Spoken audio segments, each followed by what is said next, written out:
Vamos a hablar con Agustín Salvia, que es el director del Observatorio Social de la UCA. ¿Cómo estás, Agustín? Buen día. ¿Qué tal? Muy buenos días. Muy bien. Nos comunicamos con usted por este estudio que están realizando, que indica que, corríjame, ¿no?, están estimando en un 45% la pobreza por estos días. A ver, bien, no hay todavía un informe ni fue hecho formalmente el resultado que está generando nuestras investigaciones. Se han barajado distintas ecuaciones, pero tenga en cuenta que parte de la información surge incluso de alguna información oficial y de estudios también que viene llevando adelante la Universidad de La Plata. Pero todavía el estudio no lo tienen hecho, esto que es una estimación o una proyección. Por eso, quiero señalar que no hay un valor y una cifra establecida. Sí hay una evaluación que quisiera compartir con ustedes, que eso es lo que dice la información.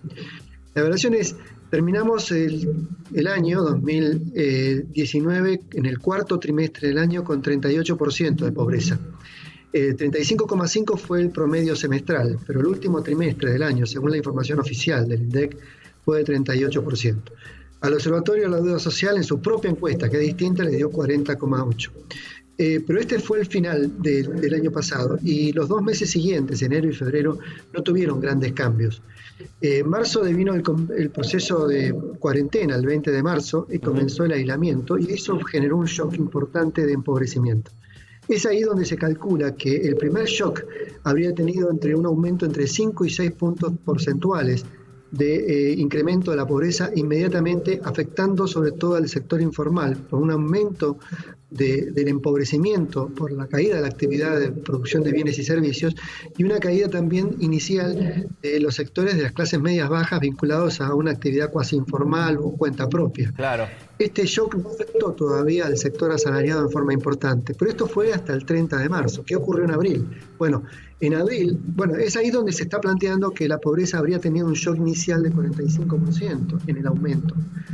Pero abril en realidad es un fenómeno en donde vinieron las compensaciones por parte del gobierno en materia de ingreso familiar de emergencia, así como también el bono vinculado al bono por la huacha o al bono jubilatorio.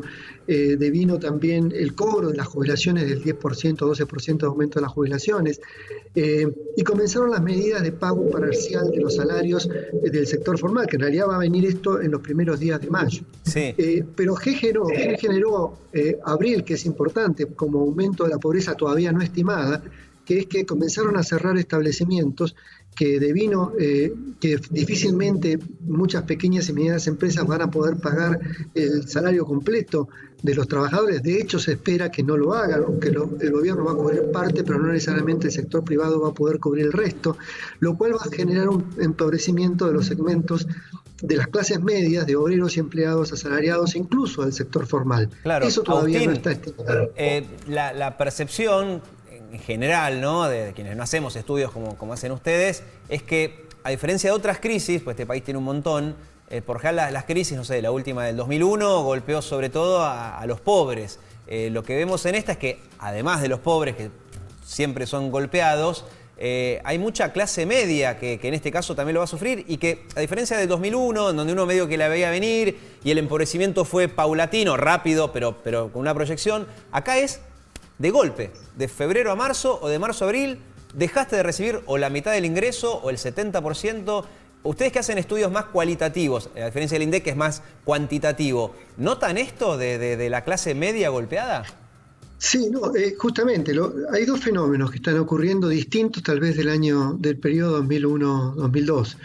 En principio tenemos un colchón de seguridad social que no se tenía en ese momento, por lo cual hace que el empobrecimiento de los pobres, el mayor empobrecimiento de los pobres, esté contenido a través de un sistema de transferencias de ingresos que le generan la capacidad al menos de satisfacer necesidades alimentarias y sanitarias, aunque obviamente en condiciones de pobreza. De hecho, casi se viene duplicando en algunas estimaciones la demanda de comedores, o al menos ha aumentado entre un 50 y 60% la demanda de los comedores, tanto escolares como comunitarios.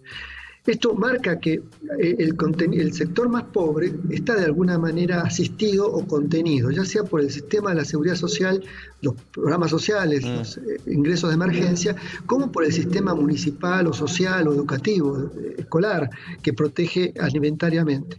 Ahora, ¿qué pasaba con los sectores medios y medios profesionales o medios bajos, asalariados y empleados?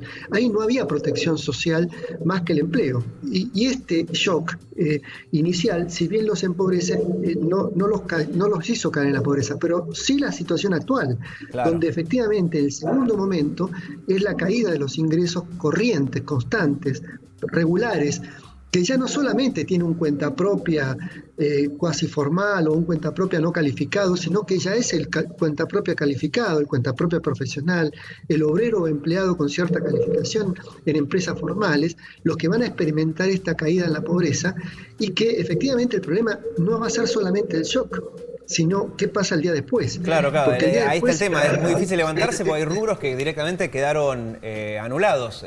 Acá, anulados por mucho tiempo, ¿no? Acá Sofía tiene una pregunta para hacerle. Salvia, buenos días. Sofía Bustamante lo saluda. No, quería ir en esa dirección. Es decir, ¿cuánto va a quedar de estructural? ¿Es algo circunstancial? ¿Es algo del momento? ¿El coronavirus? Y demás. Pero ¿qué es lo que nos puede dejar en tema estructural? Vamos a ver quizás a la clase media recuperándose y volviendo tarde o temprano a su vida tradicional, sus ingresos tradicionales, y más golpeados a los pobres. ¿Hay algo que usted prevé que pueda llegar a pasar en base a eso? Sí, justamente. El pronóstico, estamos buscando ahora datos en función de esto, vamos a hacer un relevamiento especial para evaluar esta situación. Pero el impacto estructural tiene tres caminos, diríamos. Hay un primer camino que tiene que ver con que el sector informal va a quedar mucho más informalizado, más precarizado, más empobrecido, con menos capacidad de reacción y incluso de incorporación al segmento formal de la economía. Vamos a tener una pobreza más estructural, incluso del contenido a nivel del empleo. Lo que vamos a tener también es que un segmento que era importante, que es importante en Argentina, que está vinculado a pequeñas y medianas empresas vinculadas al consumo interno, van a quedar muy debilitadas para tener capacidad de reacción y respuesta en el día después de la recuperación. Incluso muchas de ellas puede ser que no abran nuevamente las puertas. En ese sentido, también vamos a tener mucha más vulnerabilidad en el sector formal de la economía, mucha más precariedad en ese sentido. Es decir, vamos a tener salarios a la baja, mayor precariedad, mayor pobreza estructural, un sector informal más pobre, es decir, una sociedad todavía más dual que la que teníamos anteriormente. Y la tercera dimensión, que no es menor, es que también van a quedar afectados los sistemas, los servicios vinculados o el acceso a los servicios de educación, de salud, de saneamiento en general por parte de los sectores más pobres. Pensemos que hoy por hoy se detuvo la actividad escolar. Muchos de esos adolescentes no van a volver a la escuela. Hoy por hoy muchos jóvenes, adultos, mujeres, mayores de los sectores más pobres no están siendo atendidos en los hospitales públicos frente a sus propios o los padecimientos regulares que venían teniendo o que vienen teniendo las condiciones de pobreza.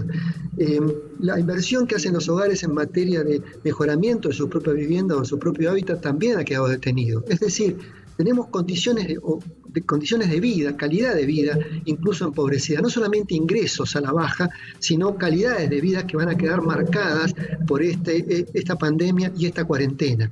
Cuanto antes salgamos de la cuarentena, sin duda, obviamente estaremos en mejores condiciones de enfrentar los desafíos justamente económicos y sociales que deja la situación. Clarísimo. Que son efectivamente un poco más empobrecidos. Muy bien, gracias Agustín. Es paradójico decirle gracias porque semejante análisis es tremendo, pero es la realidad y ayuda mucho a conocerla entrevistas como esta. Así que gracias por su tiempo.